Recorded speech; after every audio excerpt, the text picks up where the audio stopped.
pals, I'm here today to do the end of the year book tag. This was created a few years ago by Ariel Bassett, and I always really enjoy answering these questions, and I think it's the right time of year to be doing this tag.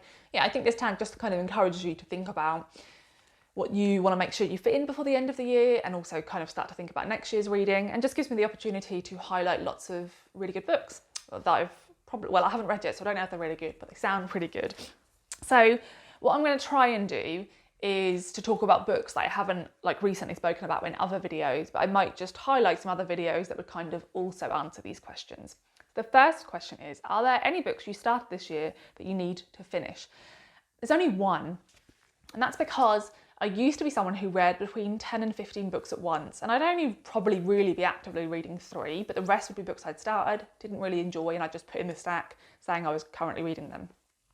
I DNF a lot now. I'm much more confident. If I'm not enjoying a book, I just give up on it.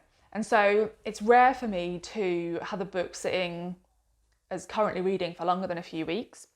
But I did pick up We Are Together Because by Kerry Andrew back in May. I had this on pre-order, so I was really anticipating it because it's the third book from this author, and I've really enjoyed their previous books. I actually loved the first one and definitely want to reread it this autumn. So I started reading this, I think, as soon as I got the pre-order, and I got about a third of the way through, and then I came to the end of part 1, and it felt like quite a breaking point in the novel.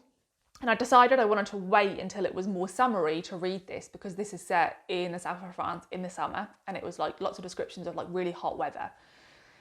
So I put it to one side, and then summer happened. Loads of summery books came into my house, and I just focused on them. And We Are Together Because it's one of those books that I was enjoying when I was reading it, but when I put it down, I wasn't super drawn to it. So these are the books that do tend to be left to linger. So the premise of this book is that we are following a group of 4 teenagers. I think they're between the ages of 14 and 19. And they have quite a complicated relationship with one another because they all have the same father, but the 2 brothers also have the same mother, and the 2 sisters have the same mother but different. I'm explaining this poorly. The father married one woman, had 2 children, then had an affair with another woman and had 2 children, so they're half siblings.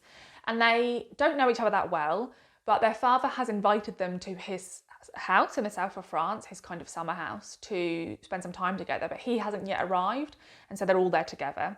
And in this first section, you're just kind of getting to know these teenagers.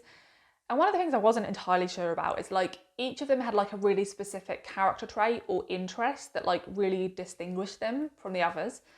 And I get the compulsion to do that as a writer, because you're trying to make sure we remember which character is which out of the 4.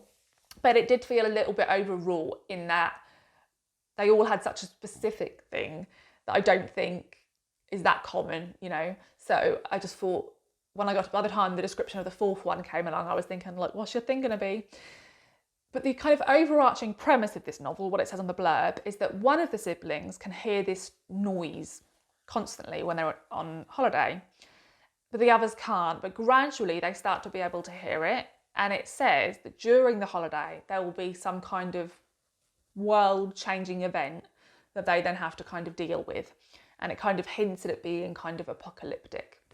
And at the point I stopped reading, which was maybe around 100 pages in, they'd all started to hear this noise, and the sky had looked different or something. So I kind of stopped at a point where it was stopping being a normal family drama and becoming something a little bit different. And I am still definitely interested, and I have enough trust in this author that I think this could still end up being a really good read for me. But it's sat beside my sofa since May, which is ridiculous. So I now need to finish it, and it's not summer anymore, so I need to read it in the autumn. Then the next question is, do you have an autumnal book to transition into the end of the year? So many.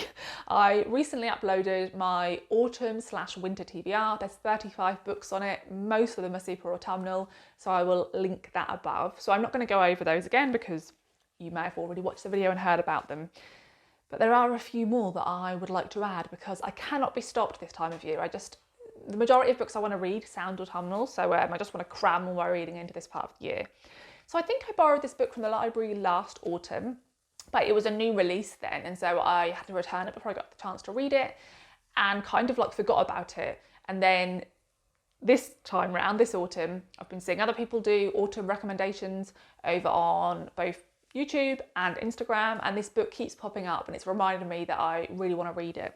And that is The Very Secret Society of Irregular Witches by Sangu Mandana. This is a kind of cozy romance, witchy type book. From memory, this is set in Suffolk, which is the county in England where I was born and raised. I still live very close to Suffolk. I live just over the border in Norfolk. And Suffolk is an incredibly flat county. It's mainly filled with fenland and farmland. It's very arable. And there also is a decent amount of coastline. The premise of this book is that this young witch is invited to a kind of remote house because the young children there, who I think have magical abilities, are kind of going a bit rogue. They're very naughty. And their caregiver, who I think is like a guardian or an uncle type character, is really struggling with them, and so he wants some help. And so he's advertised this job, and we are following the woman who arrives at this cottage to take the job. I think a romance develops between her and him. I think it's a bit like, what is the term that is used by romance readers? It's like sunshine and something, like she's sunshine, he's something. Can't remember, but I think it's like that type of premise. And I think a follow-on book has either just come out or is going to come out. And so I'd like to read this first one. So if I really enjoy it, I can carry on to the second. And this next book I was recently recommended in a video. It may have been my autumn recommendations video, or it may have been my dark and twisty literary thrillers recommendations video, one of the two, because it was recommended as a book to read because I loved The Damages by Genevieve Scott and I Have Some Questions for You by Rebecca Mackay. Both of those books are set in boarding school, college type settings. A crime happens in the past, in like the 90s, early 2000s in each of them. And so there's a section in the past where we follow our protagonist as a young girl, kind of witnessing this crime, being aware of this crime. And then there's a section in the present where this crime has kind of come to light and she's having to kind of reassess her understanding of the crime in the present context of how we understand all these things. You know, for example, in The Damages, a really big part of the novel was our changing understanding of consent in regards to sex. And so that was something that was kind of being analysed in the present day section, which I really enjoyed. And so someone said, if you love those type of books, you need to read this book specifically, but also just check out this author. I'd never heard of them. I don't think they're published in the UK. I got this on eBay, paid a few pounds for it because I had to get it shipped from like a secondhand seller. And annoyingly, the cover I chose isn't the one I was sent. I hate when that happens, but if I end up loving this and wanting to kind of collect the author's books, I will probably make sure to replace this edition because I'm superficial. And that is The Lake of Dead Languages by Carol Goodman. Great title. And it says on the back, Jane Hudson never thought she would return to Heart Lake. Her years there as a scholarship girl ended in a double tragedy. Now she is back, struggling to adjust to her new life teaching Latin and as a single mother. But the events that haunted her memories for so many years begin to recur in front of her eyes. It seems she alone can see what is happening, and only she will be able to prevent a second catastrophe. Surrounded by the lake that gives the school its name, steeped in history and overflowing with emotions of teenage girls, Heart Lake guards its past but cannot keep it hidden. And it says this is like Miss Jean Brodie meets Donna Tartt. It is a novel of suspense that will have you riveted to your chair. And it says embrace your inner goth with this atmospheric shiver fest. So that all sounds absolutely wonderful. And I cannot wait to dive into this one. And then the third book is Re-Witched by Lucy Jane Wood. So I'd seen this cover popping up in other people's recommendations, both on BookTube and on Instagram. And I kept thinking, oh, I need to look into that. But I hadn't yet. And then this morning I watched Lauren's September reading wrap up. I will link Lauren's video above. Her channel is Lauren and the Books. And yeah, she spoke about a few books I really like the sound of, but Re-Witched was one of them, and I've reserved this one at the library.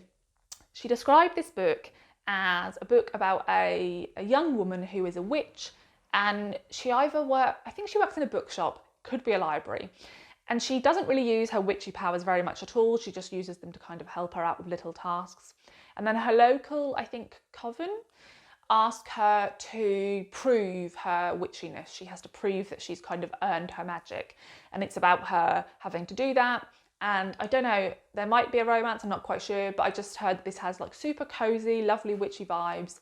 And yeah, I just feel like I'm really in the mood for something like that. I quite like every now and again reading a book like this that's a bit lighter than all the other stuff I read, because I often read them just in one sitting on the sofa, curled up under a blanket, and it's delightful. So I'm hoping that is what this book gives me. The next question is there a new release you're still waiting for? Yes, I read a lot of new releases, and every year I kind of assess whether that's the right thing for me to do, like if I'm actually enjoying them. And I've had a look. We haven't finished the year yet, but I had a look just to check, and new releases have been super successful for me this year. I've read a lot of books that came out this year or last that I've given 5 stars to, so I'm going to carry on with the whole new release train. So yeah, there's quite a few.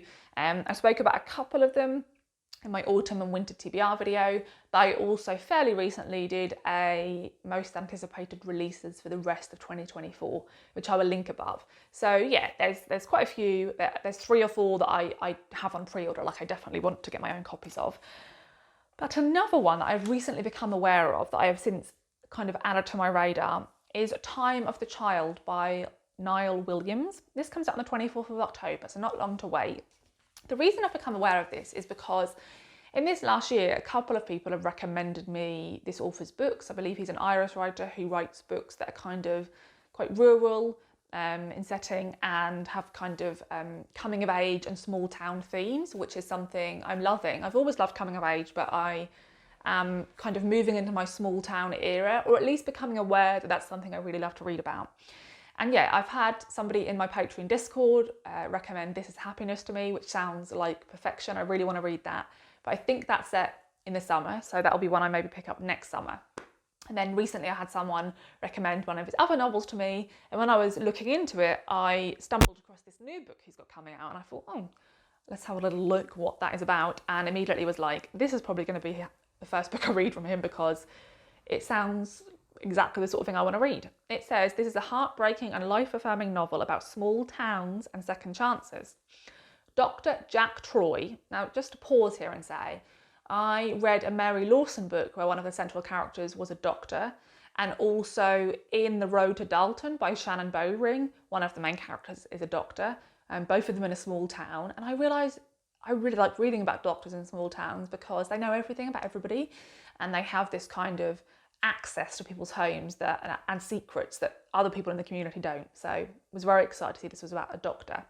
So Dr. Jack Troy was born and raised in the little town of, and I apologise if I say this wrong, Faha, but his responsibilities for the sick and his care for the dying mean he has always been set apart from his community. A visit from the doctor is always a sign of bad things to come. His youngest daughter, Ronnie, has grown up in her father's shadow and remains there, having missed her chance at real love, and passed up an offer of marriage from an unsuitable man. But in the Advent season of 1962, as the town readies itself for Christmas, this is why I want to read it before Christmas, Ronnie and Dr. Troy's lives are turned upside down when a baby is left in their care. As the winter passes, father and daughter's lives, the understanding of their family and their role in their community are changed forever. And it says, this is a triumph. There is so much to admire. The lyrical language, how destiny and landscape intertwine, and the complex bonds of community. It all just sounds absolutely wonderful. And yeah, really want to prioritise this one when it comes out. Then the next question is, what are 3 books you want to read before the end of the year? Now, as I said, there's so many novels I want to read before the end of the year, but what I haven't spoken about much lately and what I haven't read much of lately is non-fiction. So I thought I would choose 3 non-fiction books, and each of the 3 will represent something about my non-fiction reading that I really love. The first one is like an informative non-fiction type book, and that is The Knowing by Tanya Talaga. I have read one of her previous books called 7 Fallen Feathers, which is a heartbreaking book about a string of deaths that take place in a town in Canada, all deaths of young Indigenous people. And it is a kind of socio-political commentary. She writes beautifully. It's a very upsetting read, but a very worthwhile one. And yeah, she writes brilliantly. And she has another book out that I've been meaning to get to, but I can't even remember how I stumbled across this the other day, but I gasped when I saw that she had a new book come out. I also think it's a really strong and striking cover. And so I started to look into what this was about and was just immediately like, I was going to sound like hyped, which sounds weird in terms of what the content is about, but I have read a fair few books now about the history of Indigenous people, both in the United States and in Canada. But the vast majority of those books that have been released have been written by men. And I keep trying to read more modern ones because I keep hoping that I will read a perspective that kind of works for me. But I just found, even with some of the ones that I've really heard people celebrating, women aren't really mentioned very much, and I find that very frustrating. So I've kind of been waiting for one of these non-fiction books to be published like now, so it's as kind of current contextually as it can be, and to be written by a woman. And for that woman to be Tanya Talago, who I completely trust and know she writes brilliantly. And she does what I love in non-fiction, that she writes really informatively, but with passion. There's so much grief and anger and hope and power behind her words. They're not just kind of dry and disconnected with this information. And so, this is a big chunky book about the history of Indigenous people in Canada, and I am so glad she's the person to have written it. So I need to get hold of this. At the moment, I can only see it available in the UK as an ebook or an audiobook. Audiobook is definitely not the way for me to go with this. It's too much information for me to process listening. Ebook, I know that's a good idea in that it's way lighter than a physical book will be, but I kind of like to tab things, and I'm not that confident with like the tab function on ebook, so I don't know. So I may have to wait a little bit to see if I can get this shipped over before the end of the year. If not, I will resort to ebook. But definitely look into this. It sounds amazing. Then we have Storm Pegs, A Life Made in Shetland by Jen Hadfield. This is one I probably will audio. I stumbled across this. I'm always looking into memoirs written by women. I would prefer them to be written by working class women, because I think our kind of nature memoir scene, or just nature writing in general in the UK, is really dominated by white middle class men. And so I like to try and pick up these type of books written by women, by people of colour, by working class people. And as well as my interest in like nature writing type narratives, I'm more specifically interested in people who live in kind of remote areas, particularly on islands. And so this is about Jen Hadfield's life living on Shetland and what that is like. And I love the title, and I just think this could be like a really delightful read. It's supposed to be really beautifully written, really focused on like the weather and the landscape, which are things I love. And then we have Dispersals on Plants, Borders and Belonging by Jessica J. Lee. I previously read a memoir from this author and I really enjoyed it. So when I heard she had this essay collection coming out this year, I added it to my TBR, but haven't read it yet. I love essay collections. So I've spoken about a sort of informative non-fiction book, which I love, a memoir, which are my like all-time fave type of books to read, and now an essay collection. I love essay collections. I don't read enough of them, so do feel free to recommend me some down below. But this one sounds really interesting. Jessica J. Lee has a very kind of mixed heritage, and the memoir I read from her was about her family's background in Taiwan and kind of focused on the nature and the history of Taiwan, and I thought it was brilliantly written. And this is focused on kind of different parts of the world that she has connections to from her heritage, but specifically focused on plants, borders and belonging. I love reading about the natural world, and I love how she imbues her writing about the natural world with kind of commentary on how those plants may have got there, how they may be non-native, and them being in a certain place may be linked to colonisers. And then borders, I find the concept of borders so bizarre.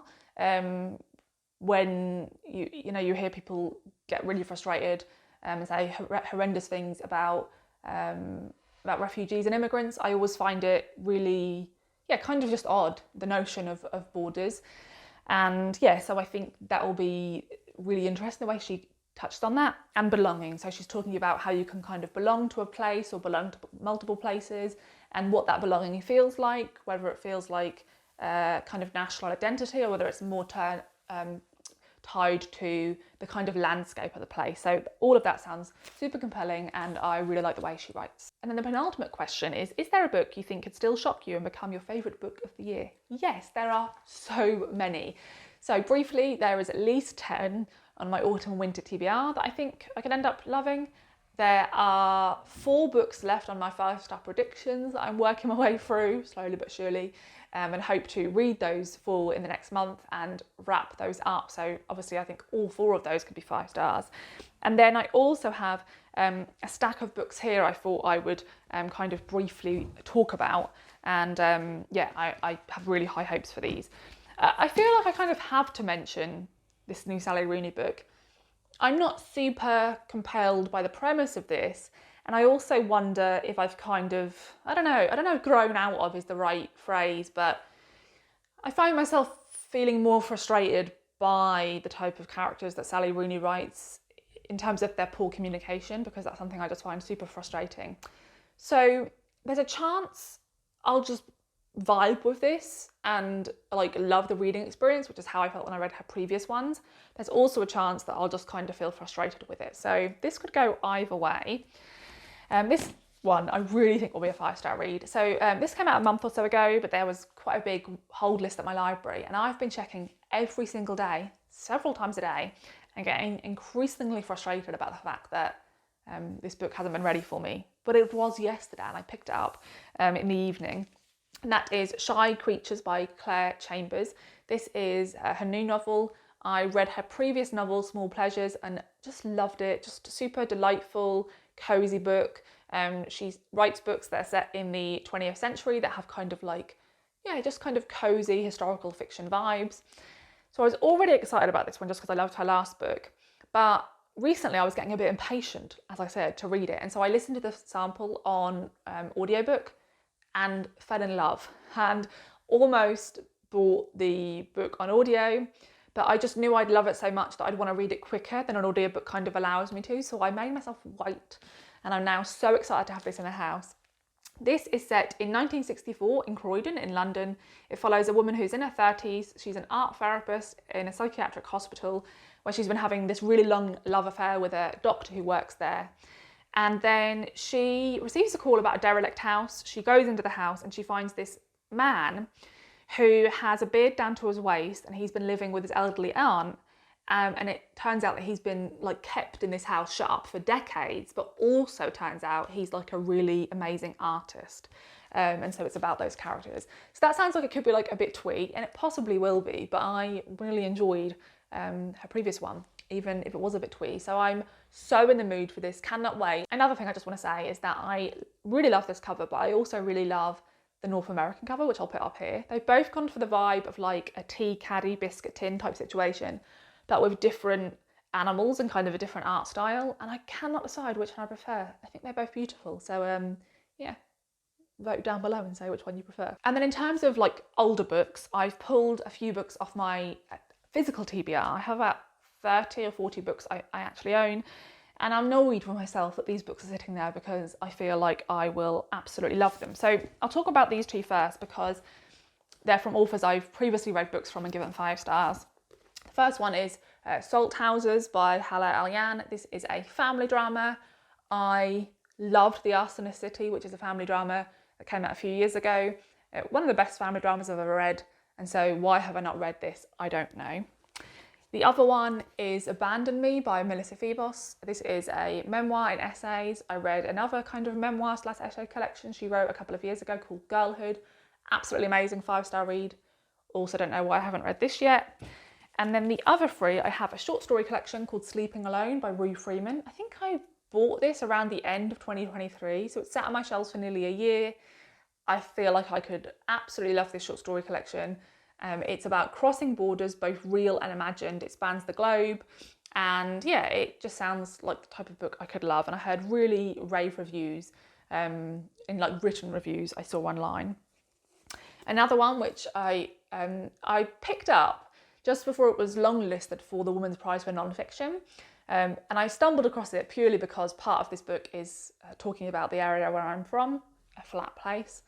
And then I had loads of reviews for this one because it was longlisted. Actually quite mixed. Some people loved it and some people said they felt that she tried to connect these kind of disparate themes and it didn't really work and felt a bit kind of, stuck together. So I'm interested to see how I feel about this one. This book is linking trauma and kind of traumatic moments in someone's childhood to landscapes. In particular, this author is talking about her connection with a lot of flat landscapes across the world. So yeah, I just think this sounds really interesting. It is in which stories of violence and memory, colonialism and patriarchy, family and friendship are as layered as a landscape. Just that sentence alone is beautiful. So that could be a 5-star read. And the last one is another memoir, and that is Negative Space by Lily Danziger. I read a sample of this on Kindle before I bought it and fell in love with the sample. Think it sounds amazing. And it's about Lily kind of investigating her father's life and her relationship with her father after his death. And then the last question, have you already started making plans for next year? Kind of, but my plans, I'm a bit annoyed with myself about my plans because they're kind of exactly the same as the plans I've kind of thought for the last few years, and I never really enact them.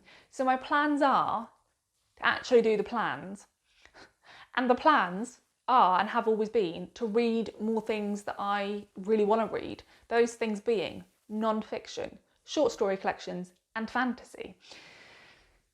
Those things really bring me joy, but I don't, for whatever reason, I don't make enough time for them. I just kind of stick to reading just lots of general kind of literary fiction novels and don't delve into those other things that I know I love, which is frustrating. So I really want to do that. But something else I've spoken about in the last couple of years, and I've got a bit better at, but still not good enough, is rereads. I have so many books I would love to reread. I've mentioned this plenty of times before, but as a child and teenager, I predominantly reread. Any book I loved, I'd probably read at least 20 times, and it makes me sad that I don't do that anymore. And I've reread a few books this year, and they've been some of my richest reading experiences of the year. So I think what I'd like to do next year is kind of set aside 2 or 3 months, broken up throughout the year, where I just reread, because I think that'll kind of give me permission to just reread, because often I think, oh, I need to read more books because I want to do like this type of recommendations video and I want one or two more books to go on it. And so it might take me reading 5 books in that theme to find one that I think is good enough to put in the video.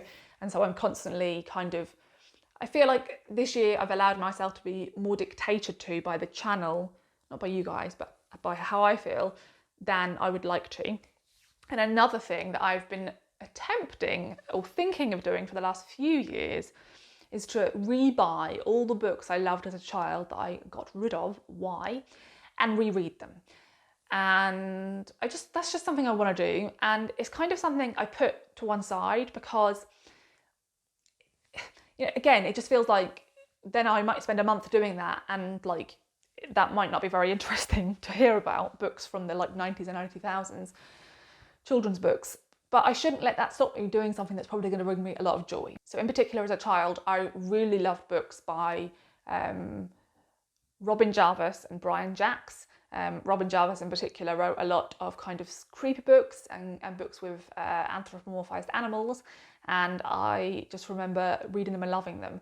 So yeah, I'd really like to kind of revisit some of those series and see if they stand up to the test of time. And yeah, kind of see if they trigger any memories for me of my childhood. I think that could be really nice. So that is something. I have had loads of books on a list.